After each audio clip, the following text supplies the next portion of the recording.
Hello friends, और होली की गुजिया खा खा के परेशान हो गए तो यहाँ कुछ बना रहे हैं नमकीन सा।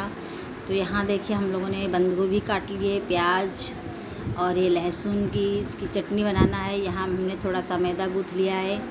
मैं देखो हल्का सा नमक और हल्के पानी के छींटे से इसको तैयार करिए। मैंने इसकी सब्जी मसाला तैयार कर लिया है। ये आटा हमारा तैयार, और यहाँ एक लोई और इस पर बनाया है कुछ चटपटा खाने का।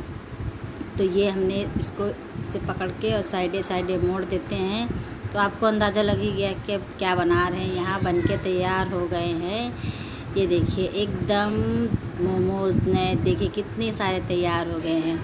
और आप लोग भी कुछ नया खाइए, और बहुत ही सिंपल आसान तरीके से लाल चटनी के साथ। तो ये हमने बना लिए, और कुछ चटपटा सा। वीडियो अच्छा लगे तो चैनल को लाइक और सब्सक्राइब करिए।